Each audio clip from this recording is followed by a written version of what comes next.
Welcome to Atheists Talk. My name is James Zimmerman. Today we're going to be discussing two books that detail belief and non-belief and why people believe and don't believe. With me to discuss these two books are Grant Steves. He's the chair of Minnesota Atheists, and Bjorn Watland is the president of Minnesota Atheists. Welcome, guys. Thanks for having us. So the first book that we're going to talk about tonight is 50 Reasons People Give for Believing in God, which was authored by Guy Harrison. So maybe we could just start right in. Grant, what's the reason for this book's existence? Well, Guy Harrison, who started out as a student of anthropology and history, was interested in trying to find out what are the belief systems of various countries and people of different religions. So his book doesn't simply address Christianity, but he asks the questions that pertain to Hindus or Muslims or tribal religions, anyone that he could encounter in his travels. And that's what makes this book unique as compared to a lot of other books that deal with the belief in God. Quite often they are aimed at Christianity only, and we don't get a sense of what it's like to talk to somebody that may be a Hindu or Muslim. So he must have gotten an idea of what the average person has for a belief in God, or what their belief statement is. And then he tried to assemble those and whittle them down to a perfect 50, or bring them up to an even 50. Even 50, yeah. So what kind of attitude does he bring to this subject matter then? Harrison is a person who although is an atheist, is not a dogmatic atheist. He's a person who really wanted to understand why people believe. And specifically, he was curious about the idea that you have people who, as he notes in this first chapter, my God is obvious. That if you're a Christian, you just simply believe, my God is it. But what about those billion Muslims who think their God is it, or that billion Hindu who thinks their God is it? So he wanted to look at it from that perspective. So his attitude was really that of a scientist or the anthropologist in trying to discover why people are driven in that direction. Were you going to add something? Well, that's I think one of the biggest strengths of the book is it isn't this book that focuses on Christianity, that it is more diverse. It's almost in the sense of why religious literacy can be important for people to really think about their own belief systems, their own religion, in a more universal light where, you know, I may be a Christian, but I don't know anything about Islam, I don't know anything about Hinduism, that by learning that other people have things that are similar to my own, either you would modify your belief system in some kind of way, or you might drop it and say, well, how come there are all these other religions that are all very similar to the concepts that I'm talking about? Yeah. Maybe I'm not so special. Maybe this religion has something to do more with our human nature to have faith or a belief in a supernatural something, rather than something unique to me. So his attempt to encompass all sorts of belief, not just the big monotheisms, how does that, do you think that makes the book stronger or weaker? I think it makes it stronger simply because he's showing his respect to the individuals. Is he trying to cover too much, though? Well, if he were to approach it from, I'm going to defeat every argument that a Hindu has or a Muslim has, and he's not approaching that. He's approaching the generic question of belief in God. And regardless if you're the Hindu or the Muslim or the Christian, the surprising thing, basically, it's because my God is obviously the right God. The arguments are basically the same regardless. It's that people within those religions, they don't realize it, because as Bjorn had said, they're in this fishbowl of Hinduism. They can't see outside of what and look at themselves. We kind of touched on it a couple minutes ago too, that he really tries to not chastise people and to almost maybe soft pedal some of the things that he's saying. Do you think that makes the book stronger or weaker? Is it too watered down, or the arguments he's trying to make? Is he trying to be too nice and in so doing losing the argument?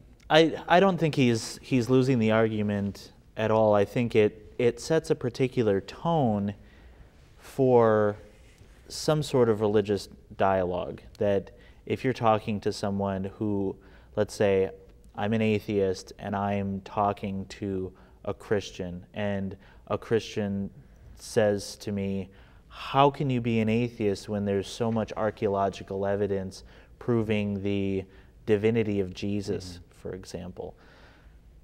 Now you've got a resource that it doesn't go through and say, well, biblical archaeology is crap. It doesn't do that at all. It explains from a broader perspective about archaeological evidence and the concept that archaeological evidence proves that religion existed, but not necessarily that the characters of the religion existed.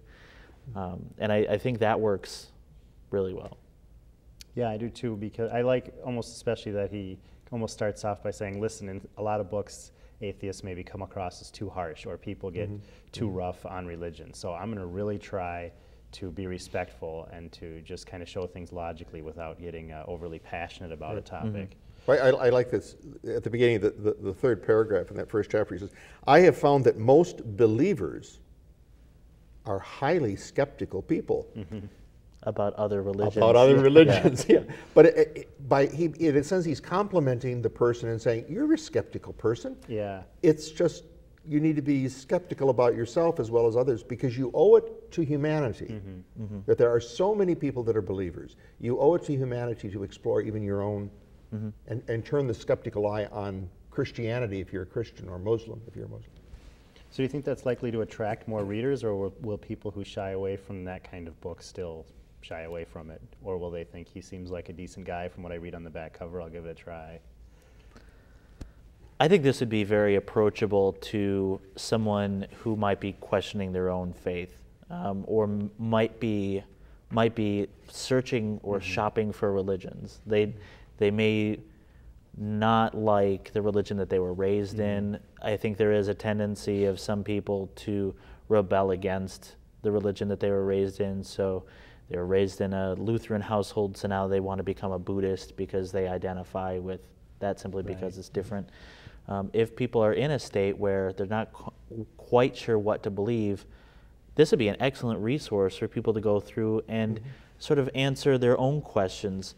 If they flip through and they say, well, my God created the universe. Well, that's something I identify with. I think that my God created the universe. Well, what does this have to say about it? And what's nice is that the chapters are short enough where you can read through them. He gives you his opinion, also the perspectives that he's learned, but then a list of resources in the back that you can use to check things up for yourself. So he is telling you his opinion, but he's also giving you places to look. Right, and the resources are at the end of each chapter, so each chapter is almost its own separate essay that doesn't depend on the rest of the book. Right. So yeah, I think that's a strength. If you look at each one of those chapters, they're affirmations. They're not negation. I mean, for the person who's religious, you look at atheists are jerks who think they know everything. He doesn't start out by saying religious people are jerks. Right. He's pointing his finger at the people that supposedly would read this book and their attitude. Right. Or, I don't lose anything by believing in my God. He is affirming something from a religious point of view rather than, which is true of a lot of atheist books, taking it from their point of view. Yeah, he stays positive. And it becomes a positive, and I think that brings people in. That asks the question, well, I really wonder about the ancient prophecies that prove my God exists. What does he got to say about that? And as Bjorn said, that's, he made a good point about people maybe questioning their own religion because they've been taught to be very skeptical of other religions and to people who might be ready to jump on their own religion. So by coming across the skeptical, someone who's maybe a little nervous to be testing out the waters of disbelief or changing their belief, maybe this book would appeal to them a lot. I think it would appeal to them more than a lot of other books on similar topics. Maybe we can touch on what are some of the common themes covered in the book. I know from my own experience reading it, I thought there was a lot of repeats. A lot of things seem to dwell, a lot of the chapters seem to be based on that the person feels God in their own life, or that some part of the material universe is too complicated to have arisen without God, or just a belief based on fear. Those almost seem to be kind of redundant, if repeats in the book. That's what in looking at this as a project to present and talk about, I went back and looked at all those chapters, and I essentially came up with this list of, you have several chapters that deal with evolution or creation, like intelligent design. You have those which deal specifically with the issue of belief and faith. That's another grouping, maybe 5 or 10 chapters. And you have the existence of God, which is a separate issue. Does he or she actually exist or not? And addressing that. And then there's that question of, well, everybody believes, the majority believes, therefore I should believe. Yeah. Right. And so, yeah, you have all of those groupings that are sort of accessible, and it also is a way of approaching the book in terms of the reading, that if that's your issue, creation, let's say, and evolution, you could go through and read the 5 or 6 chapters that he specifically addresses that. And what about, let's see, he discussed about, you mentioned the majority can't be wrong. I thought that was an interesting point, because he seemed to keep going back to the same theme of, well, it just seems like a lot of people put their faith in Jesus, but when you look at the whole world, really 5 out of 6 people don't. He seemed to kind of resort to that reasoning a lot. Well, and it's true. Chapter 2, almost everybody on earth is religious, which is true. The religious outnumber the non-believers 10 to 1 maybe. The billions of people that are Catholic or Protestant or Muslim or Hindu. And so he says 80% of the world's people claim to have some sort of religious identification or belief in God. And then you move from that point on, so what? Right. But if you base your religion on faith, rather than having some kind of evidence, then you really have no proof. And that's, from the atheist point of view, that's where we are looking at it. Yeah. There's some evidence to show maybe not. Whereas they're saying, I have faith, therefore it's true. And as Dawkins said last night, you're going to take a plane. Which would you rather have design it? Faith or science? Right. I'll take science. Yeah. Because if faith designs it, it'll be just a magic carpet, right? Or a broomstick. Right. Yeah. It was his comment, yes. So 50 reasons people give for believing in God. So good book, quick read, and you don't even have to read the whole thing if just certain parts appeal to you. And That's right. Yep. And then the other book we were going to talk about tonight is Godless, written by Dan Barker. And maybe, Grant, you can start us off talking about that one too. Just maybe start by telling us what are the major parts of Godless. Dan Barker is a longtime atheist, but he started out, in this book, part 1, deals with his early conversion to Christianity and having a born-again experience. And then he goes to part 2, which is essentially beginning to describe how he's moving away from it and accepting atheism. And then he gets into chapters which deal with the discrepancies and the problems within Christianity. And then he ends up in part 4 reflecting upon what he's doing now in the foundation that he and his wife run, which is the Freedom from Religion Foundation. So it's a progression in his life. So this is, in a sense, a biography, but it's also a compendium or a collection of material that would argue against particular religious positions. Part 3 especially sounds yes, like. part 3 is about, yeah. So maybe we can discuss a little bit the major part of the book, as you just said, is the conversion and deconversion of the author himself. So maybe you can give us some detail, some background about that. Well, I had the great joy of interviewing Dan, and he started out at age 15 to be a Pentecostal. He was born again. He became a preacher, and he toured in the West, joined the Catherine Coleman group, and believed fervently, and had great faith in his religion. And there's no doubt about it that as you're reading that first part, you get this the idea that this man was a committed Christian. He wasn't somebody who maybe. No, he was committed. And so when you finally move up to his deconversion process in 1984, you really have a sense of how he practiced his religion, and that it wasn't something superficial. Because as he indicates in his book, there are a lot of people who look at atheists and they say, well, you know, you left because you didn't have a good foundation. You didn't really believe. Right. You weren't sincere, maybe. You weren't sincere. And he is a contradiction to that very notion. And I believe that's true of most of the atheists that I've met, that if they went through that deconversion process, they were at one time committed Christians, really did believe. So the part one is basically he's trying to prove that he really was. I think it is. Sincere. Yeah, it's a proof that he's sincere. So he has certain objections to Christianity, obviously. But which ones does he address in the book? We have a few written down here. First, he questions the morality of Christianity. How does that come into play in the book? Well, in his book, after he talks about his conversion story, he spends a lot of time going through his debating style, and that's almost what the later parts of his book read like, are responses to research that he's gathered when he's been debating. So it's really easy for him to just recycle and repeat those in book form, and they are also useful, especially if someone else is going to be debating. He debated Dinesh D'Souza, who made the claim that Christianity is essentially the cornerstone on which Western civilization and our democracy itself is founded on.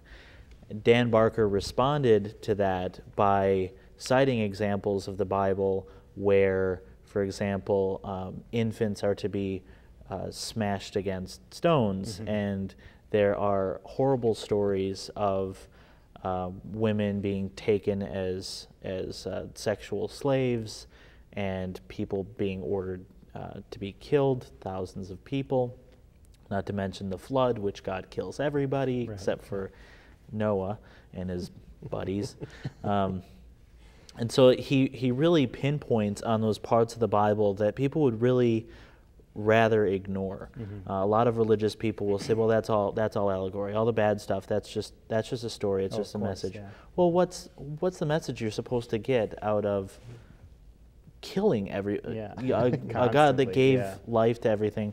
And an apologist would say, well, God gave you life, it's God's choice to take it away. There is no morality, there is no good or bad. It's God's action, so it's right. That's a really strong point that he makes, because if people want you to believe a certain way, they usually have a pamphlet or a booklet, or in the case of Christians, they have the Bible. So to say, I read your book and that's why I'm not part of your organization, that seems like a really strong argument to me.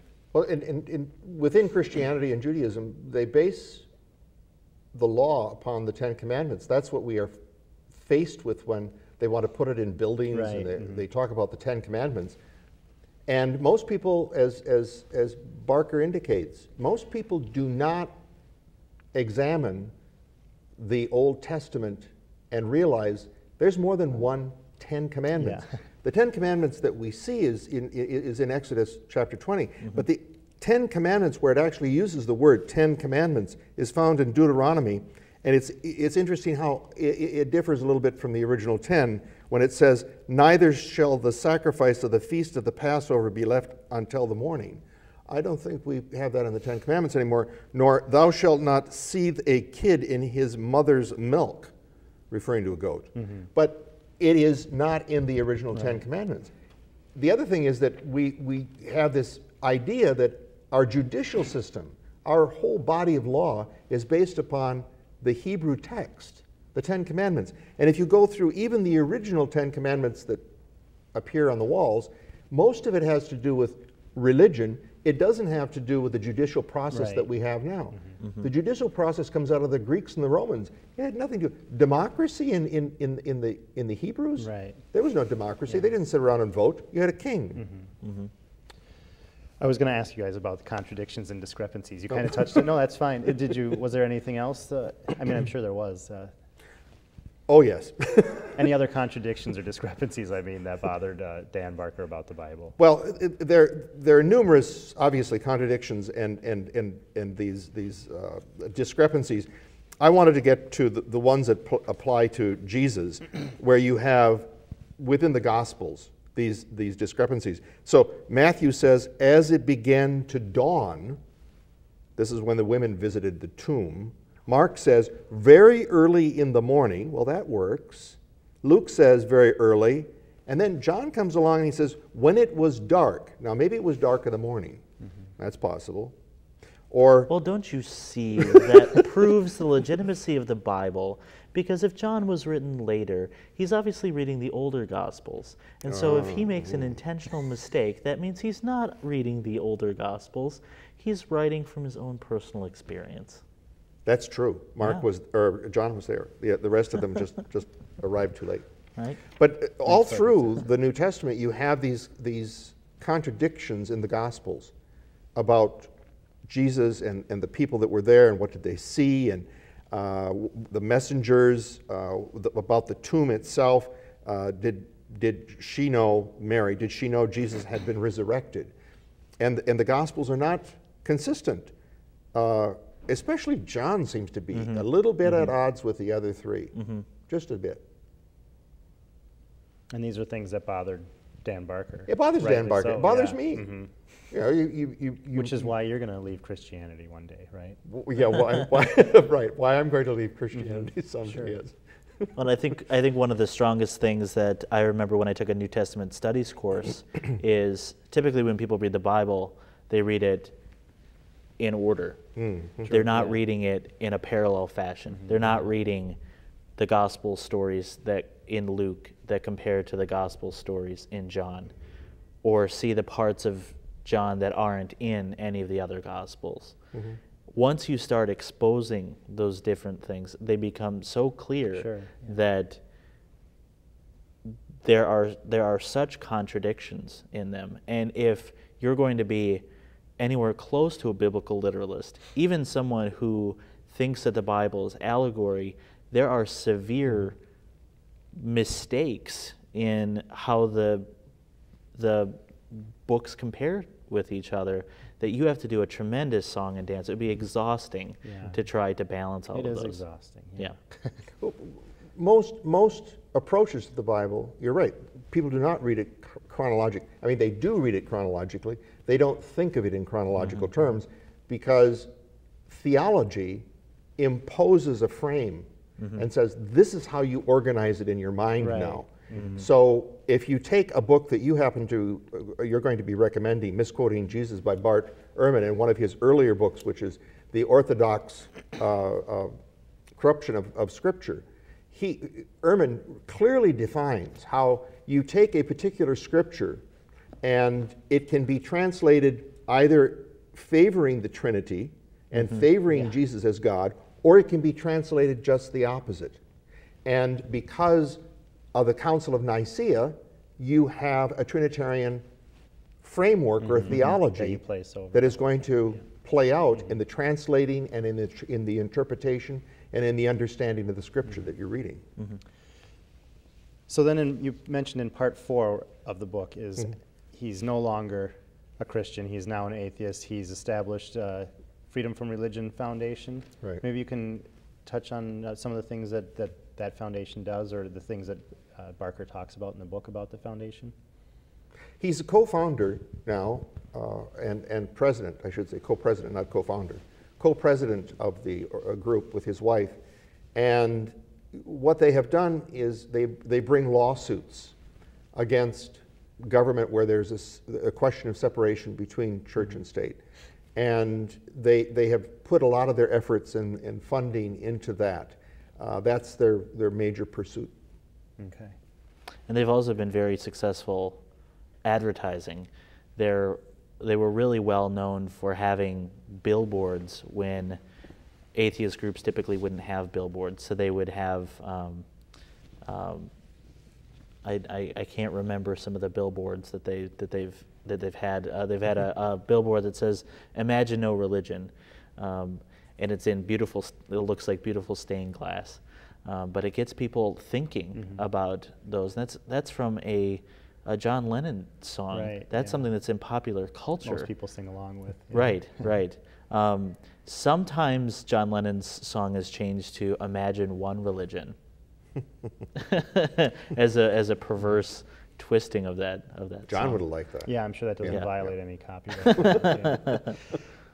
So, besides these two books now, are there any other, if someone's already read these books, what else can we suggest to our viewers that are maybe of a similar theme? Grant, you want to go first? I'll go first. Sure. One that I strongly recommend because of its complete overview and looking at the arguments involved in the existence of God and the introduction to atheism is by David Eller. He's an anthropologist who teaches out at the University of Colorado, and he's going to be interviewed on Atheists Talk in April. Oh, okay. So that's a plug. Second plug. We just interviewed this man, Eric Mazel, and his book is The Atheist Way. Now, unlike a lot of the books that we've had, this particular book really talks about how to live as an atheist. Making meaning is the subject of it. All right. And then Bjorn, did you have a book too? Yeah, I have a book misquoting Jesus. If you really liked the section of the book that really deals with biblical contradictions, that deals with concepts about trying to impose theology Part or 3. using the Bible to impose theology, you can really get a lot of information out of here. And this book is actually what made my wife Jeanette an atheist. Oh, really? When she read through this, she started understanding And how who's the author there? it's been used. Bart D. Ehrman. Okay. All right. Okay, thank you both for being here and for discussing those two books. Thank you. And thank you for listening to the program tonight. If you'd like to contact us at the address that you see on the screen, we'll send you a free copy of our newsletter. Here's the latest newsletter. If you have any topics you would like to discuss on this show or that you'd like to see us discuss in the show, please contact us. If you're interested in us, we're interested in you. Thanks for listening.